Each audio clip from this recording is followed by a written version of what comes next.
Let's talk about what I honestly think will make you a better writer more than anything else. It's literally the number one thing that I think is most important for us as writers to grow. And you're probably thinking like, Bethany, what are you selling? What random product that's super expensive are you going to be talking about today? And I promise I'm not selling anything. I truly do believe this though. I am going to tell you in just like 1 second, but I realize that what I'm about to say is probably actually going to make some people angry, because very often it's the thing that we as writers, including myself, have tons of opportunity to do, but we don't actually do it. I'm just going to say it. Reading. And let me explain before you get all worked up, because there's 4 different reasons why I think reading is so incredibly valuable for a writer and is literally the number one thing to help you grow. Honestly, better than anything else. Like, I have a writing degree. Reading is better. I have listened to so many YouTube videos on plotting and story structure and you name it. Reading is better. I just seriously, okay, let's get into it. So I have my notes here. The first one is that you subconsciously learn both good and bad writing. You know what? I'm going to change this one and make it more specific. It's not just that you're subconsciously taking everything in, it's that you're taking it in from a reader's perspective. For example, I just read a book in the Remnant Chronicles, so I'm reading through the series this week. And okay, so disclaimer, I doubt the author would ever see this, but I don't want this to be like a negative review in any way. But the first pages, for whatever reason, when I first picked it up, I was like, okay, I'm gonna read this. And then I read the first few pages and I was like, I don't like this. I so strongly disliked it that I put it down and I was like, I don't think I'm ever gonna come back to this book. I think I'm done. And then for whatever reason, this last week, I took a chance on it again. And once I got past those first few pages, I was like obsessed with the book. It was so good and I was enjoying the story so much. I read it in like a day, and then I read the second book in like another day, and I'm currently on the third book.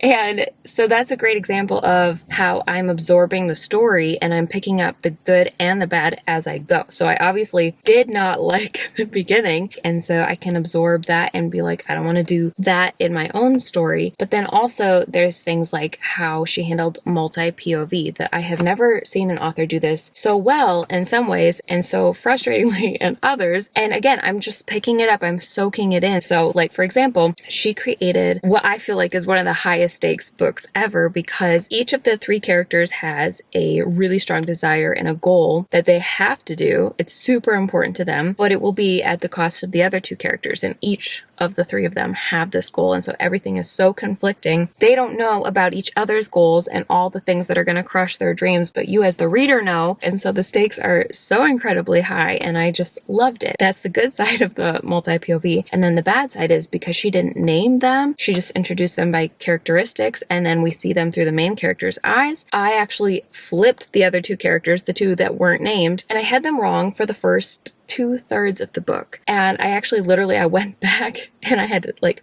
flip through almost every single page again to just kind of like scan it and be like, okay, where did I go wrong? Like, how did this happen? And in this case, the author could have given us a couple more clues, because there were enough clues that it could have been either of them. And I went back to confirm it and I was like, okay, I wasn't just like totally picking the wrong person. This was very easy to make this mistake. And it makes the reading process very confusing when you get to that point in the book when they're finally revealed. Now, I'm not just going on a rant about the story because I actually loved the story so much, but the reason that I'm like giving you both sides of it is because I am coming from a reader's perspective, so that when I go back to my story, I have that reader's perspective. I am hopefully not going to make those same mistakes that stuck out to me so much. And on the flip side, I'm hopefully going to take away some of the really strong stylistic elements and choices that the writer made as well. Like, I just love how different the POV characters are, and you know exactly who each one is. And so I can like soak that in from a reader's perspective. Okay, coming back to my notes, the second thing is that you're going to learn genre expectations. So this is, I put here a reason that you should not only read in general, but also especially important, I think, to read books in your specific genre. So there are people, I've heard this not often, but a couple times, where they were like, I only read outside my genre, or I don't want to read and be influenced by books like mine. And I'm like, that's not a good idea at all, because let me pull myself back. If you want your book to appeal to readers who love your genre, you need to know what their expectations are, because every genre has certain things. Some, like, you have to have a happy ending, others you don't. Some you have to have chase scenes, others you have to have romance. Like, a romance novel better have some romance, right? When it comes to fantasy, you better have great world building. It better be not totally this world, right? That's what makes it fantasy. And that's just like the big picture overview too, because there's so many smaller tropes, and some people don't like tropes, but I think actually you have to be aware that they're tropes for a reason, because readers expect these things. So to use another example of a book I just read that was really fun, it's called Book Lovers, and I really enjoyed this because she literally like starts out the book playing off on all the different tropes, and she's like, I am this trope. I am the evil stepsister or whatever, the bad guy in the story, the one who doesn't actually have like the main character role. I'm on the side character role or whatever. But don't think it's a spoiler, because this is it's like a rom-com type book. In the end, the romance is the focus, and there's a happily ever after, because that's what readers expect. And so if you break reader expectations, then your book does not do well.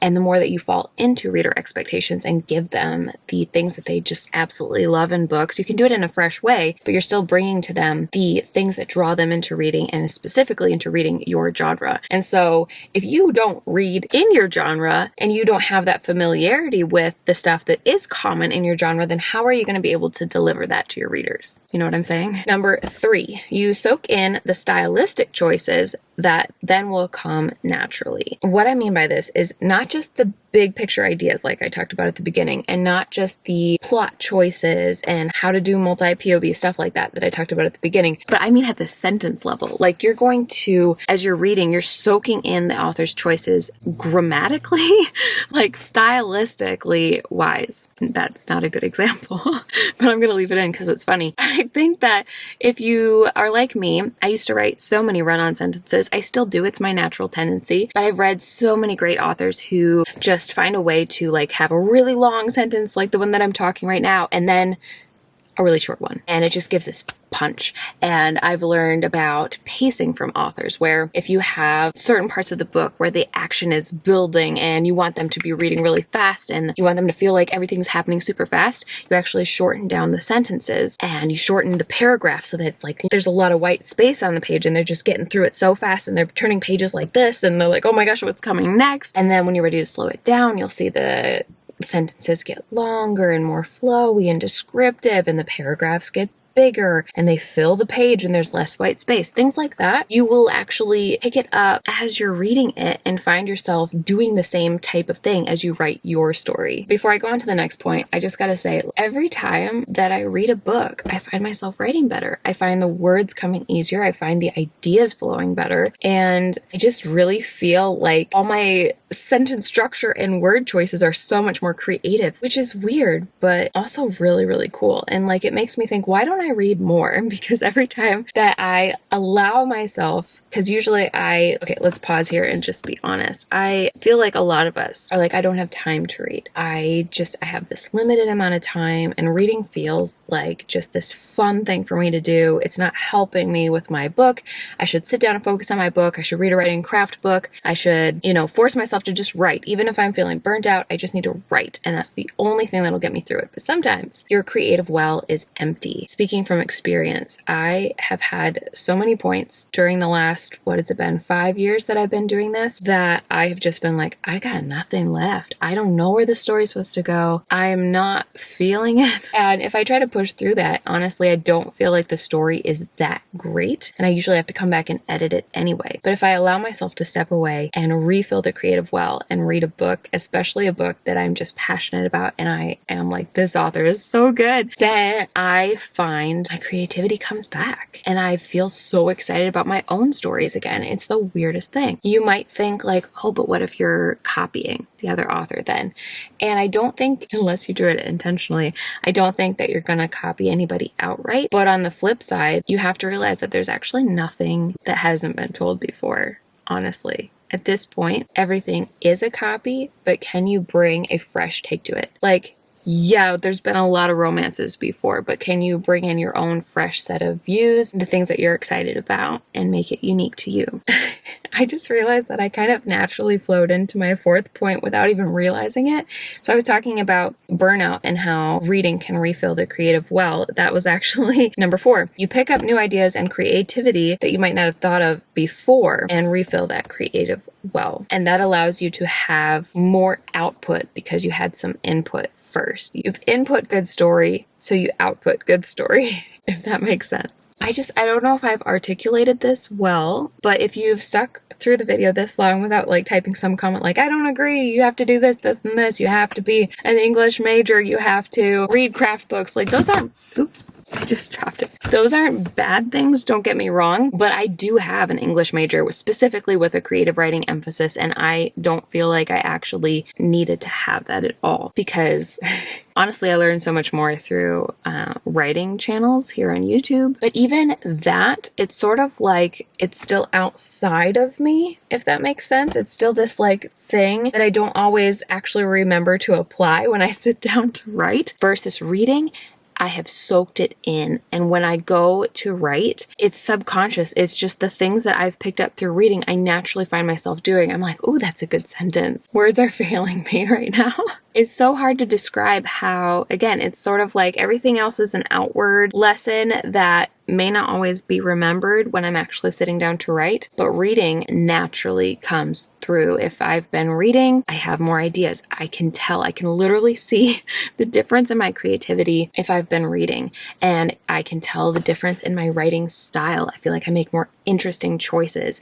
I think of more interesting plot twists. I think of more interesting characters, all because I've immersed myself in good storytelling. And before I end, I just want to say, I'm not saying I'm perfect. I'm not saying I read hundreds of books a year. I wish.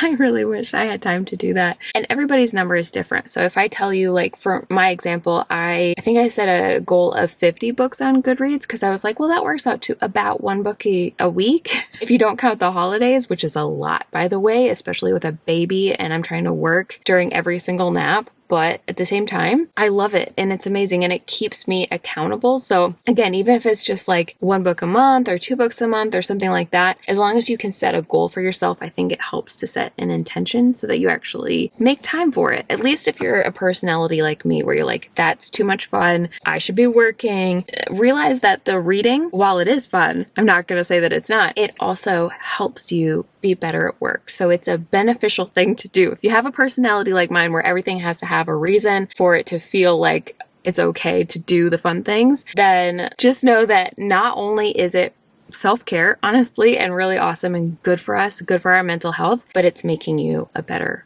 writer. And that's amazing. It makes it so much more worth it. So anyway, I hope you enjoy. Let me know if you agree. I'm okay if you don't agree. It doesn't really bother me, but I'm curious to hear what you think. So let me know in the comments and I will talk to you guys again soon. Bye.